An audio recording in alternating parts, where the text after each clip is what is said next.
सारे भविष्यति। हरे कृष्ण। आप सभी का स्वागत है कृष्ण कथा में।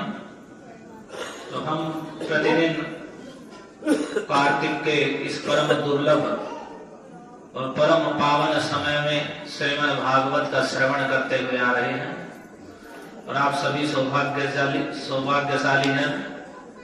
प्रतिदिन या बीच बीच में छुट्टी लेकर भी कितने लोग आ रहे हैं, तो ये भगवान की बड़ी कृपा है।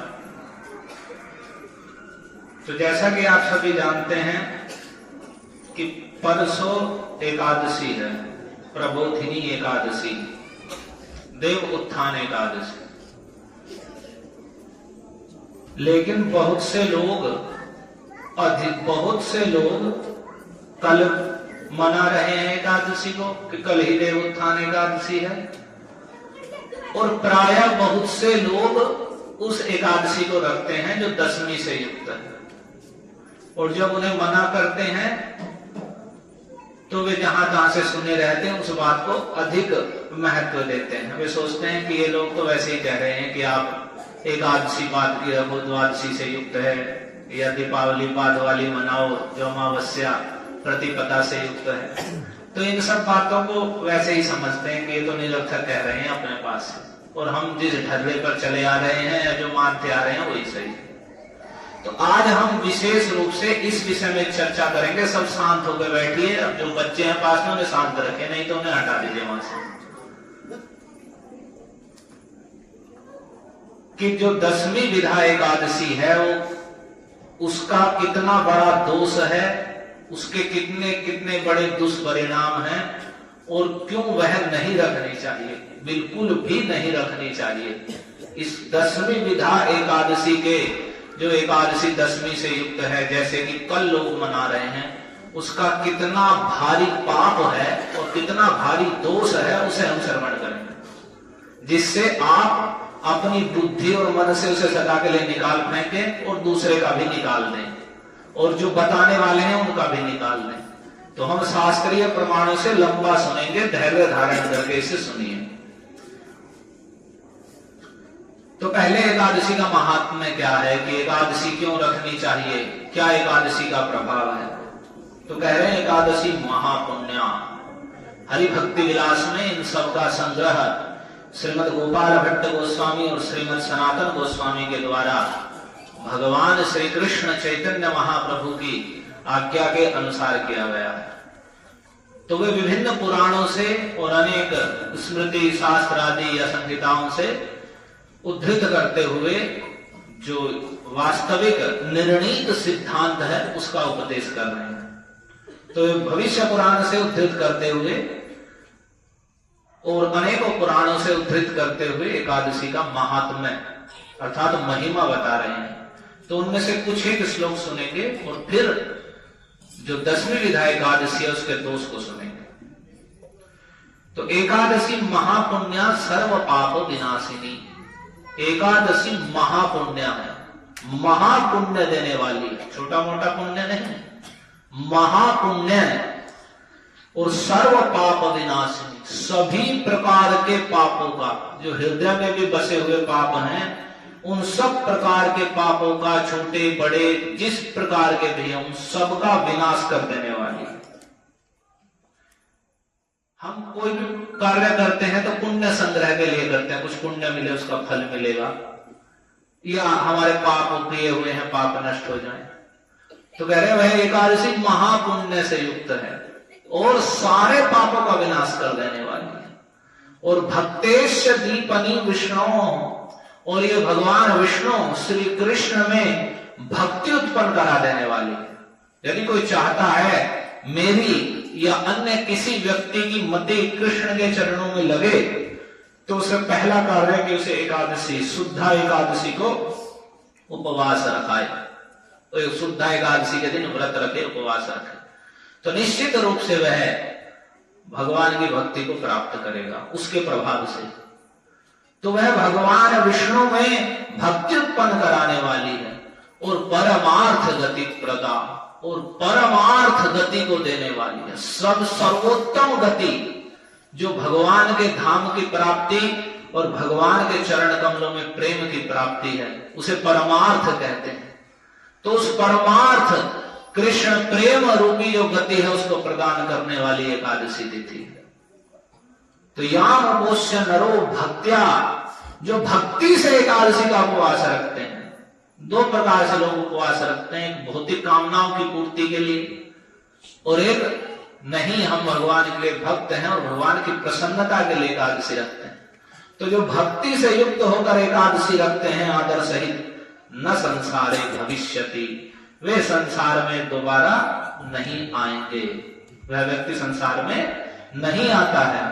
तो एकादशी महापुण्य वाली है और सर्व पाप विनाशिनी, सब प्रकार के पापों का नाश करने वाली है, कृष्ण के चरणों में भक्ति को उद्दीपित करने वाली है और परमार्थ गति देने वाली है। जो भक्ति से युक्त होकर एकादशी का उपवास रखते हैं वे फिर दोबारा इस दुखमय संसार में नहीं आते, अभी तो भगवान के नित्य धाम को प्राप्त करते हैं। कह रहे एकादश्याम निराहारो यो भुंक्ते द्वादशी दिने न दुर्गति मापनोति नरकाणि न पश्यति। जो एकादशी के दिन उपवास रखता है और फिर अगली द्वादशी तिथि में पारण करता है तो वह कभी दुर्गति को प्राप्त नहीं करता, ना कभी वह नरकों का दर्शन करता है। तो ये तिथि परम पुण्य से युक्त है और भगवान विष्णु जो परमेश्वर हैं उनको तुष्ट करने वाली है। तो यह सर्व पापों का नाश करने वाली और सर्व दुख विनाशिनी, सारे दुखों का भी विनाश कर देने वाली है। हम बहुत से दुखों में पड़े हैं और दुखों को दूर करने के लिए बहुत से अच्छे बुरे उल्टे सीधे उपाय करते रहते हैं। तो वह सर्व दुखों का विनाश करने वाली शुद्धा एकादशी तिथि है। तो हमें आदर सहित एकादशी के दिन उपवास रखना चाहिए और हरिनाम का और भगवान श्री हरि श्री कृष्ण का पूजन करना चाहिए।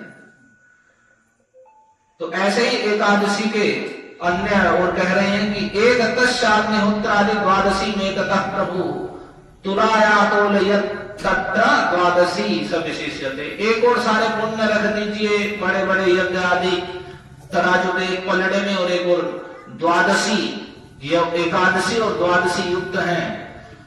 अगर उनकी तुलना करेंगे तो द्वादशी ही, एकादशी युक्त द्वादशी ही श्रेष्ठ मानी जाएगी। जितने भी पाप हैं छोटे बड़े सबका नाश करने वाली है और अत्यधिक महात्म्य बताया गया है।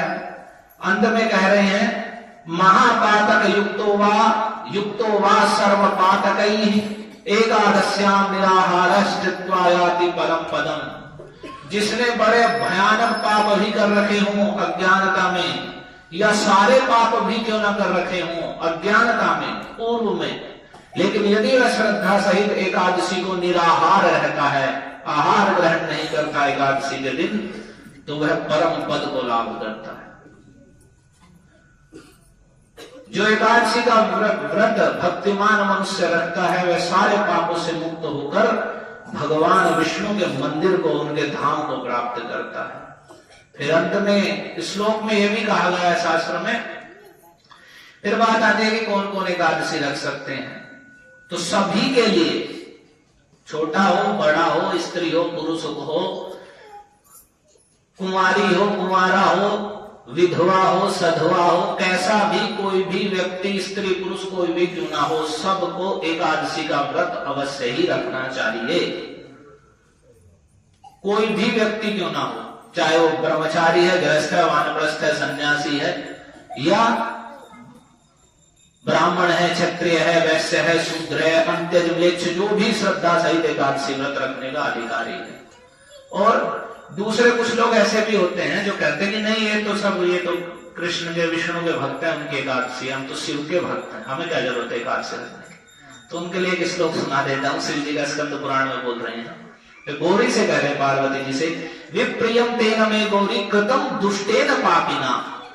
उस दुष्ट और पापी ने मेरा अप्रिय कर दिया है हे गौरी, कि मद भक्ति वाला आश्रित यो वही भुगते हरे देने। जो मेरी भक्ति के बल का आश्रय करके कि मैं तो शिव का भक्त हूं, ऐसा घमंड में आकर के और भगवान हरि के दिन यानी एकादशी के दिन भोजन करता है, तो उसने उस दुष्ट और पापी ने निश्चित रूप से मेरा अप्रिय कर दिया है, वह मुझे प्रिय नहीं है।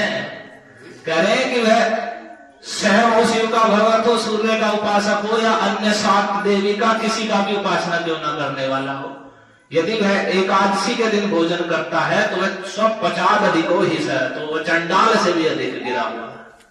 तो सभी के लिए, चाहे कोई किसी भी पूछता है, तो उसके लिए एकादशी व्रत नित्य है। तो एकादशी सभी के लिए करणीय है। जो ये लोग धारणा करते हैं कि हम शिव भगत हैं या वो हैं, हम नहीं रखेंगे, तो वे इस बात को बड़े ध्यान से सुने, जिसे उन्होंने कहा कि वह दुष्ट और पापी है, उसने मेरा अप्रिय कर दिया है। जो मेरा भक्त, मैं शिव का भक्त हूं, मैं नहीं करूंगा, ऐसे अभिमान करके और हरिवासर एकादशी के दिन उपवास नहीं करता, अन्न का भोजन करता है, तो वह दुर्गति को ही प्राप्त होता है। अब बात आती है, तो किसी भी प्रकार से सभी के लिए और नित्य सामर्थ्य है शरीर में, तो नित्य ही उसे एकादशी व्रत सभी को रखना चाहिए। यदि वह अक्षम है, नहीं रख सकता है, बिल्कुल रुग्ण आदि अवस्था में है, तो वह अपने पुत्र आदि के द्वारा या अन्य किसी ब्राह्मण का वरण करके अपने स्थान पर उसे एकादशी का उपवास रखवाए। यदि वह अशक्त है, ऐसी रोगी आदि की अवस्था में, पर शक्त होते हुए विशेषकर 8 से 80 वर्ष की आयु के बीच में तो बिल्कुल भी एकादशी का परित्याग नहीं करना चाहिए। तो एकादशी दिन अन्न भोजन करना महापाप का कारण है। भगवान स्वयं युधिष्ठिर से कहते हैं, इह लोके से चांडालो मृतः प्राप्नोति दुर्गतिम। जो एकादशी के दिन अन्न खाता है वह पाप खाता है, सीधा पाप, और इस लोक में वह चंडाल है और मरने पर दुर्गति को प्राप्त करता है। तो ये सब बातें हैं जो हमें ध्यान से सुननी है, और प्रतिदिन एकादशी, प्रत्येक एकादशी का, और शास्त्रों में यह भी वर्णन है, चाहे वो शुक्ल पक्ष की या कृष्ण पक्ष की, दोनों एकादशी का ही उपवास रखना। कुछ लोग ये सुनते हैं या बताते हैं कि जी नहीं, कृष्ण पक्ष की नहीं रखनी, शुक्ल पक्ष की रखो, तो उसमें भी बड़ा भारी दोष बताया गया है। जो एकादशी में दोष दर्शन करता है तो नारकी जीव है कि एकादशी में तो शुक्ल पक्ष की, कृष्ण पक्ष की, ऐसा करके भेद करता है। तो बड़ा लंबा उसका प्रकरण पूरा श्री हरि भक्ति विलास में वर्णित किया गया है। तो अब बात आती है कि कौन सी एकादशी रखें। हरे कृष्णा कृष्णा कृष्णा हरे हरे, हरे राम राम राम हरे हरे। तो अब बता रहे हैं कि एकादशी कौन सी रखनी है। तो जो एकादशी च संपूर्णा विद्धे तिद्विविधा स्मृता विद्या च विविधा तत्त त्याज्या विद्या पूर्वजा। एकादशी 3 प्रकार से है। एक तो संपूर्ण एकादशी, पूरी ही एकादशी है, ना उसमें दशमी है ना द्वादशी। फिर एक है पूर्व विद्ध यानी 10वीं से युक्त एकादशी, और एक है द्वादशी से युक्त एकादशी। तो इसमें कह रहे हैं त्याज्या विद्या तो पूर्वजा। जो पूर्व विद्या एकादशी है, 10वीं से युक्त एकादशी है, उसका त्याग कर देना चाहिए। और अन्य तिथियों का भी वर्णन करते हुए कह रहे हैं कि नाग विद्या च या षष्ठी, शिव विद्या च सप्तमी, दशमी एकादशी विद्या तत्र नोपवसेत बुधा। जो बुद्धिमान व्यक्ति है उसे, जो यदि षष्ठी तिथि है वह पंचमी से युक्त है, यदि सप्तमी तिथि षष्ठी से युक्त है और या एकादशी 10वीं से युक्त है, तो इनमें उपवास नहीं करना चाहिए। और कौन कौन सी तिथियों में, उन सारी का वर्णन आ जाएगा, अमावस्या और पूर्णिमा आदि का भी। कह रहे एकादशी तथा षष्ठी, पौर्णमासी, चतुर्दशी, तृतीया च, चतुर्थी च, अमावस्याष्टमी तथा उपोष्या पर संयुक्ता नोपोष्या पूर्व संयुक्ता। शारदा पुराण से वर्णन करते हुए कह रहे हैं कि एकादशी तिथि, षष्ठी, पौर्णमासी, चतुर्दशी, जो शिव चतुर्दशी भी आते हैं उसे भी लोग 13 में रखते हैं। तो पूर्णमासी आदि का कोई व्रत आता है उसे भी ऐसे ही रखते हैं, जैसे गौर पूर्णिमा का आता है, चैतन्य महाप्रभु का होली वाले दिन, तो उसे भी लोग एक दिन पहले ही करते हैं। और जैसे अमावस्या आई थी अभी, तो उसे भी एक दिन पहले ही मना लेते हैं, या जन्माष्टमी आदि आती है तो उसे भी एक दिन पहले ही कर लेते हैं। तो साफ कह रहे हैं कि एकादशी है, षष्ठी है, पूर्णमासी है, चतुर्दशी है, तृतीया है, चतुर्थी है, अमावस्या है या अष्टमी है, ये सदा जब अगली तिथि से युक्त हो तभी इनमें उपवास रखना चाहिए। पूर्व तिथि से युक्त होने पर इनमें उपवास नहीं रखना चाहिए। तो जो शिव चतुर्दशी आदि भी है या अमावस्या जैसे गई अभी दीपावली वाले दिन, ये पूर्व तिथि से युक्त मनाने योग्य नहीं है। ऐसे ही जन्माष्टमी या रामनवमी भी ये पूर्व तिथि से युक्त हो, कभी भी उनमें उपवास रखना नहीं चाहिए। तो उसमें एकादशी मुख्य है, इसे तो कभी भी नहीं रखना चाहिए। अब इसका क्या दोष है भाई, क्या हो गया? कुछ इतने बुद्धिमान लोग हैं जब वे दोनों ओर की बात सुन लेते हैं तो वे विचार करते हैं कि हम तो पहली भी रख लेते हैं और दूसरी भी रख लेते हैं, इतने चतुर है कि हम उधर की सुन रहे उधर की भी रख ली, दूसरी भी रख ली। तो वे सोचते हैं कि हमने तो दोनों रख ली, जो से भी लाभ होगा हो जाएगा। लेकिन उन्हें ये नहीं पता कि पहली रख ली, पहली का दोष ही इतना भारी है कि दूसरी रखने का क्या महत्व रह जाएगा। तो ध्यान से सुनिएगा, भूत विद्या अमावस्या दशम एकादशी युता दिशा विद्या तुषा स्वर्गम हंति पुण्यम पुराकृतम। कह रहे हैं कि जो अमावस्या तिथि पूर्व तिथि से युक्त है, अभी गई है ना अमावस्या, तो पूर्व तिथि से युक्त अमावस्या और दसवीं एकादशी से युक्त, जिस दसवीं में एकादशी आ गई है या जो एकादशी में दसवीं आई हुई है, यदि वे उपवास रखी जाती हैं तो वे स्वर्ग और पूर्व में किए गए सारे पुण्य को नष्ट कर देते हैं। सभी ने कह रहे थे कि अमावस्या उस दिन की है, उस दिन करिए, लेकिन फिर भी लोग नहीं मानते। अमावस्या और एकादशी यदि पूर्व तिथि से युक्त है तो वह स्वर्ग और पूर्व में किए गए सारे पुण्यों को नष्ट कर देती है। अब सुनिए, दशम्यनुगता यत्र तिथिर एकादशी भवे तत्र अपत्य विनाशम च परित्य नरकम व्रजेत्। ध्यान से सुनते जाइए, कितने बड़े बड़े दोष हैं जो दसवीं से युक्त एकादशी रखते हैं। कह रहे हैं जो नारद पुराण से जो दसवीं से युक्त एकादशी जब तिथि पड़ती है तो वह कैसी है? यदि उसमें कोई उपवास रखता है तो कह रहे हैं उसमें अपत्य विनाश, पुत्र आदि का नाश करने वाली, और परित्य नरकम व्रजेत्, मरने पर नरक की प्राप्ति करा देने वाली, संतान का विनाश, पुत्रों का विनाश करने वाली और नरक की प्राप्ति कराने वाली है यदि दसवीं से युक्त एकादशी को कोई उपवास रखता है। कह रहे नौ पोष्या दसवीं विद्या सर्व सदैव एकादशी तिथि संपोष्य नरोदया पुण्यम वर्ष शतोद्भवम। बिल्कुल भी दसवीं से युक्त एकादशी तिथि सदा ही नहीं रखनी चाहिए, सदा के लिए नियम है। यदि रखता है नर, यदि कोई मनुष्य उसे रखता है तो वह 100 वर्षों के सारे पुण्य को छोड़ देता है। 100 वर्षों तक का जिसने उतना पुण्य किया सब नष्ट, यदि दसवीं से युक्त एकादशी रखता है। फिर आगे कह रहे हैं जो दशम्याचैव विद्यायाम एकादश्याम पोषिता तस्यायु क्षीयते नित्यम नारदोहम ब्रवीमि च सत्यम सत्यम विनश्येत संततिस्तु न चान्यथा। इसमें नारद जी से कह रहे हैं कि जो दसवीं से युक्त एकादशी को उपवास रखता है तो वह दसवीं से युक्त एकादशी उसकी आयु को क्षीण कर देती है और नित्य ही उसकी आयु क्षीण होती है। नारदो हम ब्रवीमि व, मैं तुमसे कह रहा हूं सत्यम सत्यम, मैं सत्य और सत्य कह रहा हूं, उसकी संतति नष्ट, संतान नष्ट हो जाती है। न चान्यथा, अन्यथा यदि वह द्वादशी से युक्त एकादशी रखता है तो नष्ट नहीं होती। तो दसवीं से युक्त एकादशी रखता है तो उसकी आयु क्षीण होती है नित्य ही और उसकी संतान का विनाश होता है। फिर कह रहे एक मुहूर्त भी, यदि थोड़ी सी भी दसवीं एक मुहूर्त के लिए भी अगर आ जाती है तो, और मोहवश मनुष्य उसे रख लेता है। जैसे कल है, कल सुबह सुबह थोड़ी देर के लिए दसवीं है और उसके बाद एकादशी है, और परसों सुबह सुबह थोड़ी देर के लिए एकादशी है और फिर दिन भर द्वादशी तिथि है।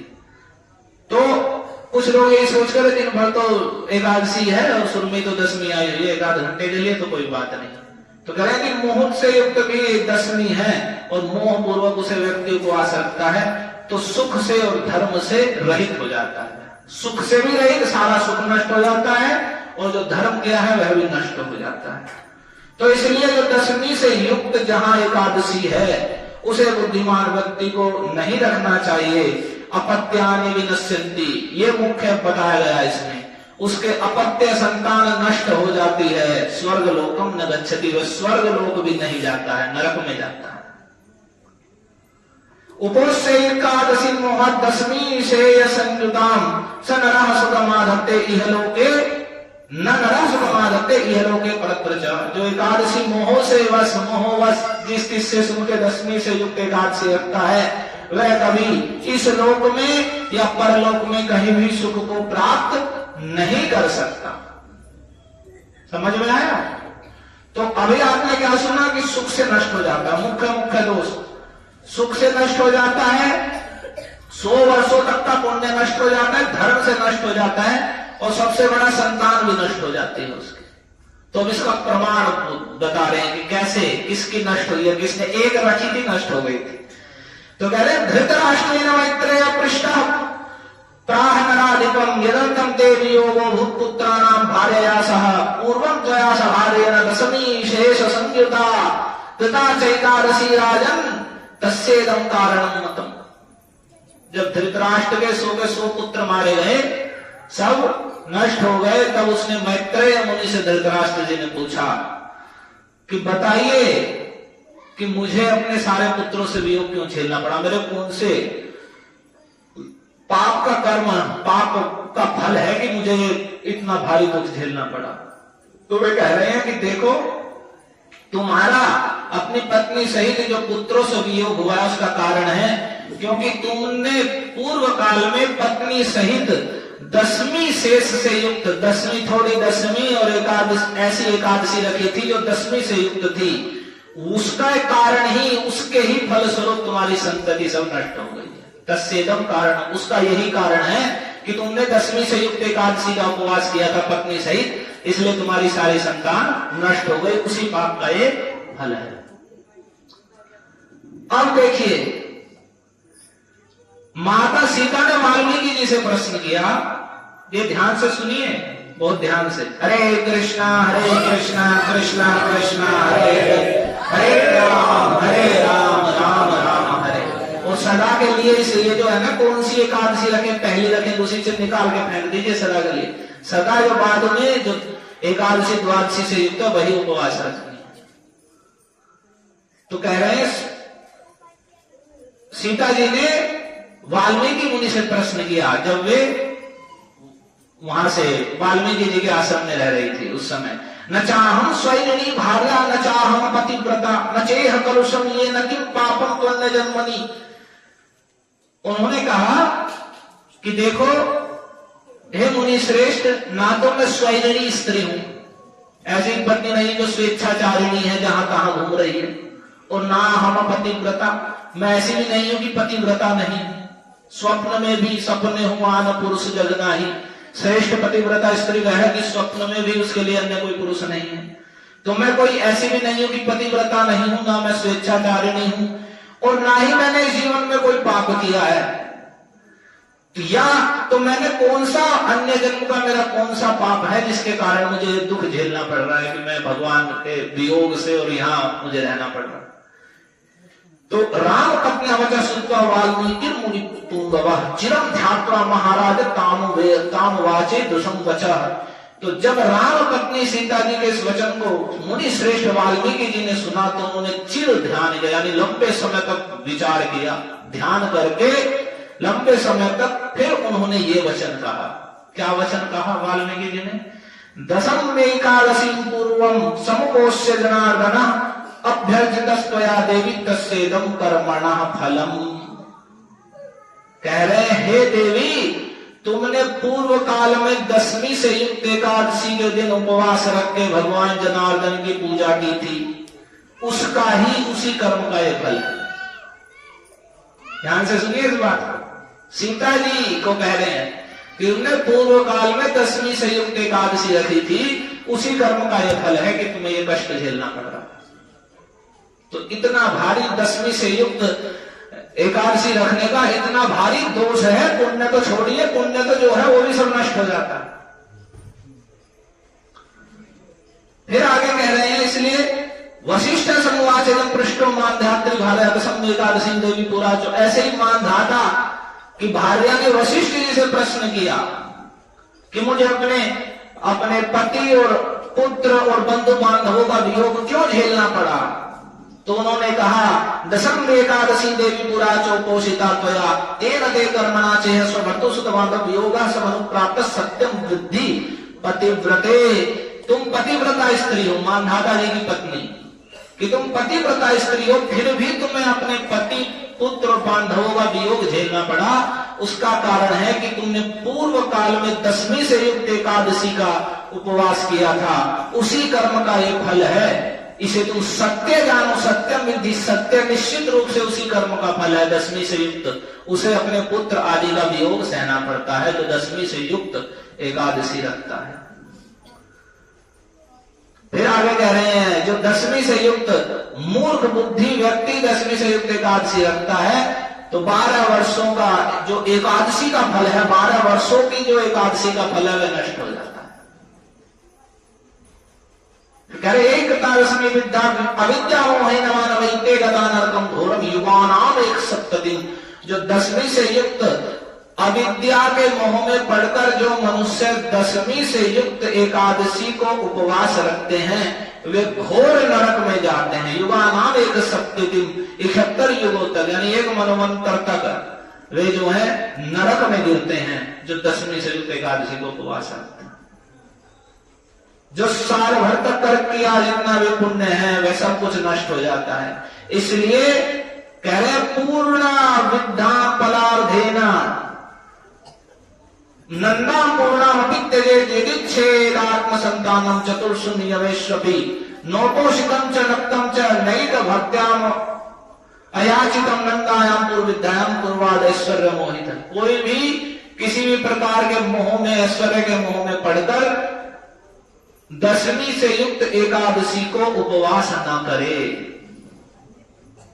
कभी कभी ऐसा होता है कि एकादशी होती है, एकादशी बढ़कर द्वादशी में चली जाती है अगले दिन, तो वह शुद्ध एकादशी भी छोड़कर द्वादशी से युक्त जो एकादशी वो रखी जाती है। तो यहां कह रहे हैं कि यदि थोड़े से भी एक पल के लिए भी कह रहे, यदि कोई संतान प्राप्त करने के इच्छुक हो, चाहते हो कि हमारी संतान हमें प्राप्त हो और हमारी संतान सुरक्षित रहे, संतान के लिए विशेष कर है, तो उसे चाहिए कि बिल्कुल भी पलार्ध से भी, आधे पल के लिए भी यदि दशमी से युक्त एकादशी है तो उसका परित्याग कर देना चाहिए। आधे पल के लिए भी, थोड़ी सी देर के लिए भी। यहां तक कि इसमें वेद बताया गया है कि उससे 3 घंटे पहले तक, अभी सूर्योदय से 3 घंटे पहले तक भी यदि दशमी का प्रभाव होता है तो एकादशी को त्याग करके ऐसी एकादशी को अगले दिन उपवास रखा जाता है।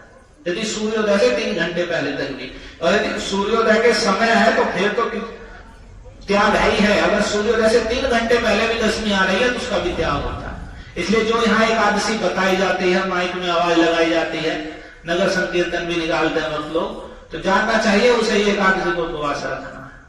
तो ये बड़ा गंभीर विषय है, इसे हल्के में नहीं लेना चाहिए। और इसमें उदाहरण दे रहे हैं कि जैसे गंगा जी का जल से भरा हुआ घड़ा हो और कोई इसमें एक बूंद भी दारू की डाल दे, तो वह जिस प्रकार से सारा का सारा गंगा जल भी मदिरा का ही स्वरूप हो जाता है, वह मध्यता को प्राप्त कर लेता है, वह गंगा जल नहीं रहता। एक बूंद दारू की गिरने पर भी कोई ये कह के कहेगी अरे पूरा गंगा जल ही तो है, एक बूंद ही तो दारू की है, क्या है? तो नहीं, वह पूरा का पूरा घट ही मदिरा का घट हो जाता है। तो जैसे वह त्याज्य है वैसे ही अगर थोड़ी सी भी दशमी है और उससे पूरे दिन एकादशी भी है तो वह पूर्ण रूप से त्याज्य है, उसको उपवास नहीं करना चाहिए। इसलिए जो भगवान एवं ज्ञाता मुनि श्रेष्ठ दशमी शेष संयुता वर्जिता मुनि भी सर्वैर वासुदेव हिप्सुदी। जो भगवान वासुदेव को चाहते हैं, उनकी प्रसन्नता चाहते हैं, ऐसे श्रेष्ठ मुनियों को इस प्रकार से जानकर कभी भी दशमी से युक्त एकादशी को उपवास नहीं करना चाहिए, उसका त्याग कर देना चाहिए। जो उसे उपवास रखता है, कह रहे याति दारिद्र्यम दुखमेव जगत, दरिद्र होता है और दुख को प्राप्त करता है, जो सुख है वह सब नष्ट हो जाता है। अब आगे कह रहे हैं दशमी एकादशी यत्र तत्र सन्निहितो असुरः, जो दशमी से युक्त एकादशी है वहां असुर निवास करते हैं। और द्वादशी एकादशी यत्र तत्र सन्निहितो हरि, जहां द्वादशी से युक्त एकादशी है वहां भगवान हरि सन्निधि को देते। जो दशमी से युक्त एकादशी है वहां असुर निवास करते हैं, जो द्वादशी से युक्त एकादशी है वहां भगवान हरि विद्यमान रहते हैं। अब आगे कह रहे हैं उसने समझो, शिवजी कह रहे हैं महादेवी से कि उस व्यक्ति ने स्वर्ग की अपेक्षा ही छोड़ दी, इसमें संशय नहीं है, वो स्वर्ग भी नहीं चाहता, निश्चित रूप से वह नरक का सुख भोगना चाहता है, जो दशमी से युक्त हरिवासर एकादशी का उपवास रखता है। वो स्वर्ग की अपेक्षा को न संशय में संशय नहीं है, उसने स्वर्ग की भी इच्छा छोड़ दी है, वो केवल नरक का सुख भोगना चाहता है। जो वांछितम नारकम सुखम विद्धम कृत्वा हरे दिनम, कह रहे निहता की परस्ते ना देवता नाम वधा करता, उसने अपने सारे पितरों का वध कर दिया, सारे देवताओं का वध कर दिया, उसने असुरों को दैत्यों को अपना राज्य दे दिया, जिसने दशमी से युक्त एकादशी का उपवास किया। तो जो दशमी से युक्त एकादशी रख रहा है, कह रहे हैं सारे पितरों को पितृभि सहितम वैरम कृतम कैस्तु सुरेशा, उसने पितरों के साथ वैर बांध लिया है और देवताओं से वैर ठान लिया है, जो दशमी से युक्त हरिवासर एकादशी को रखता है। यानी उसने सारे पितर देवताओं को वध कर दिया, दशमी से रखा। अब क्यों कर दिया उसका कारण सुनिए।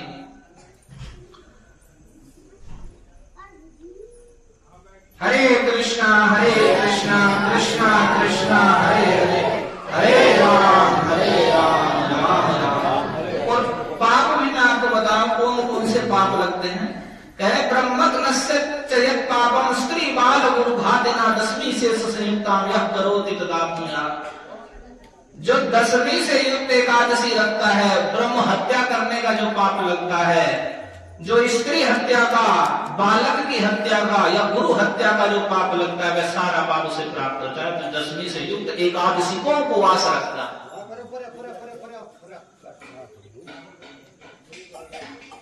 कह रहे हैं जो दशमी से युक्त एकादशी रखता है तो स नरह पशु संतति, उसकी संतान पशु स्वरूप उसकी संतान जन्म लेती है या होती है। और जो भी विषली के सेवन से या स्वपची चांडालिन के गमन से जो पाप लगता है, वह विद्ध एकादशी रखने वाले को, जो दशमी से युक्त एकादशी, उसको ये सब पाप लगते हैं। पहले भगवान ने ही दशमी से संयुक्तम निषिद्धम विष्णु नापुरा तस्माद भागवते भूपशोधनित्वा हरे दिनम उपोषितम व्यम यत्तेन पूर्व संगति वर्जितम, भगवान विष्णु ने ही पूर्व काल में मना किया है कि दशमी से युक्त एकादशी को नहीं रखना चाहिए, बिल्कुल भी नहीं रखना चाहिए। यदि कोई ज्ञान में अथवा अज्ञान में भी दशमी से युक्त एकादशी रखता है तो वह कभी विष्णु का प्रिय नहीं हो सकता है। तो इसलिए निश्चित रूप से इनका त्याग कर देना चाहिए। अब आगे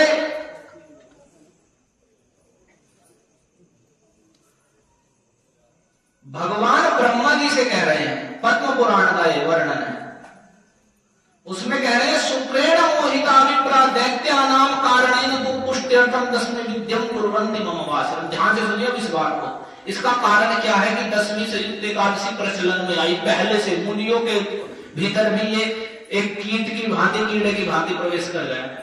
भगवान ब्रह्मा जी से कह रहे हैं देखो, शुक्राचार्य के द्वारा मोहित होकर दैत्यों के कारण, दैत्यों की पुष्टि के लिए शुक्राचार्य ने ब्राह्मणों को मोहित कर दिया, और उस कारण से दैत्यों की पुष्टि के लिए जो दशमी से विद्ध एकादशी है, हरिवासर है, इसे मनुष्य लोग करते हैं।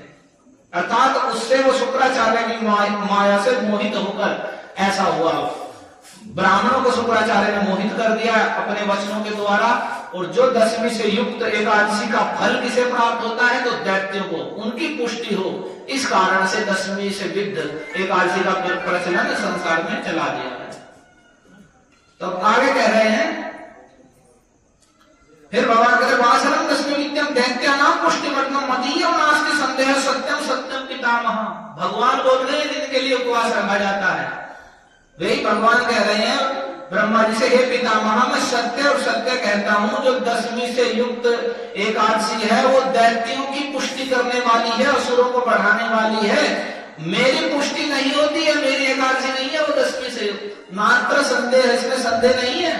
सत्य सत्य बात है कि वह असुरों का ही बल बढ़ाने वाली है दशमी से युक्त एकादशी। जब दशमी से युक्त लोग मेरा एकादशी, अगर दशमी से युक्त लोग एकादशी रखेंगे तो तत् पुण्यम दैत्य जाति नाम सुरय दत्तम पितामह, तो उसका जितना भी पुण्य होगा वह सारा असुरों को ले चला जाता है, दैत्यों को चला जाता है। तो इसीलिए ही आज भी जो दैत्य असुर बढ़ रहे हैं उसका कारण यही है कि जो एकादशी रख रहे हैं ना, एकादशी जो मूर्खतावश असुरों को बढ़ाने के लिए दशमी से युक्त एकादशी रखते हैं, तो उनका स्वयं तो नरक में जा रहे हैं, अपना नाश कर रहे हैं और असुरों का बल बढ़ रहा है। तो फिर आगे कह रहे हैं तेन पुण्य, कह रहे हैं उदाहरण भी दे रहे हैं, इसी के कारण ही दशमी से युक्त मानवों में शुक्राचार्य ने ब्राह्मणों को मोहित करके ये फैला दिया कि दशमी से युक्त एकादशी को बढ़ाओ। तो उसी के कारण ही कह रहे हैं कि लोगों ने दशमी से युक्त एकादशी रखी तो सारा पुण्य असुरों को मिला। तो तेन पुण्य न संपुष्टो हिरण्याक्ष पितामह निर्जित्यवासम संज्ञे हृतम राज्यम दिवोगसाम। हे ब्रह्मा जी, उसी पुण्य से संपुष्ट होकर हिरण्याक्ष ने इंद्र को जीतकर युद्ध में और सारा देवताओं का जो राज्य था वो सारा हरण कर लिया। इसी हिरण्याक्ष ने, इसी दशमी से विद्ध लोगों ने एकादशी रख के सारा पुण्य असुरों को दे दिया, सब असुरों को प्राप्त हुआ। उस पुण्य से बढ़कर हिरण्याक्ष ने देवताओं पर विजय प्राप्त कर ली। तो शुक्रेण मोहिता सर्वे दैत्यानाम विजयाय वै हतो विद्यम प्रकुर्वन्ति वासनं मम मानुषा। कह रहे हैं हे ब्रह्मा जी, जो मनुष्य लोग हैं शुक्राचार्य की माया से मोहित होकर दैत्यों की विजय के लिए ही विद्ध एकादशी को रखते हैं, दशमी से युक्त एकादशी। तो जो दशमी से युक्त एकादशी है वह शुक्राचार्य के द्वारा फैलाई गई। फिर उसके बाद भगवान ने कहा, मार्कंड मुनि को आदेश दिया, मार्कंड लक्ष्य भद्रम के मूल भूलोकम तो ममाद्या दशमी वेद विषय माया शुक्रस्य नाशय। कि देखो हे मार्कंड मुनि, तुम जाओ मेरी आज्ञा से भूमि भूलोक पर जाओ और जा करके लोगों को समझाओ कि दशमी तिथि से युक्त एकादशी उसका परित्याग करें। और जो शुक्राचार्य की माया है जिससे मोहित होकर लोग ऐसा कर रहे हैं, इसको भी नष्ट करो। मेरी आज्ञा दी भगवान ने मार्कंड मुनि को, तुम जाकर ऐसा करो, बताओ लोगों को दशमी से युक्त एकादशी नहीं, जो द्वादशी से युक्त एकादशी है उसे उपवास करना। तो भगवान विष्णु के वचन सुनकर के मार्कंड मुनि श्रेष्ठ गए नैमिषारण्य में, और नैमिषारण्य में जाकर उन्होंने नैमिषारण्य में रहने वाले ऋषियों को यह बात बताई। तब वे के सब शुक्राचार्य की माया से वे भी ऋषि लोग मोहित थे। वे सब ऋषि लोग और सब दशमी से युक्त एकादशी रखते असुरों को बल प्राप्त हो रहा है। ऐसी माया फैलाई थी शुक्राचार्य ने असुरों को बढ़ाने के लिए, और आज तक चल रही है वो। और ये भी असुर लोग ही है जितने भी विधर्मी है। भविष्य पुराण में वर्णन है कि त्रिपुरासुर नाम का असुर ही महामद के रूप में आया और उसने शिव जी से वरदान प्राप्त किया, उसने मलेच्छों के वंश का विस्तार किया।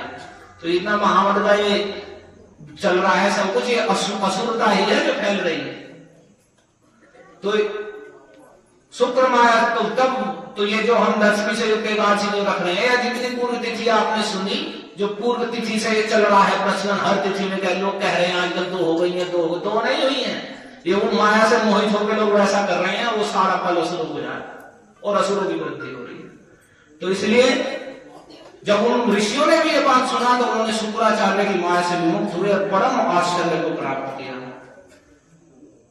और इस प्रकार से उन्होंने, मार्कंड मुनि ने जा जाकर के आश्रमों में और महाराज इंद्र द्युम्न महाभागवत को ये सब बातें बताई।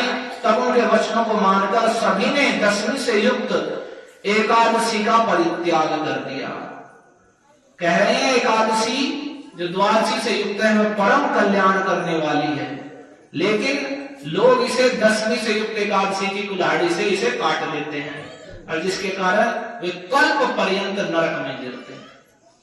तो इसलिए सदैव के लिए ध्यान रख लीजिए, कभी भी दशमी से युक्त एकादशी का उपवास नहीं करना है, बिल्कुल भी नहीं करना है। नहीं तो क्या होता है, आयु क्षीण होती है, सुख नष्ट होता है, दरिद्रता आती है, और पुण्य है जो 100 वर्षों का पुण्य है वो सब नष्ट हो जाता है। 12 जो वर्ष भर की एकादशी उनका फल नष्ट होता है।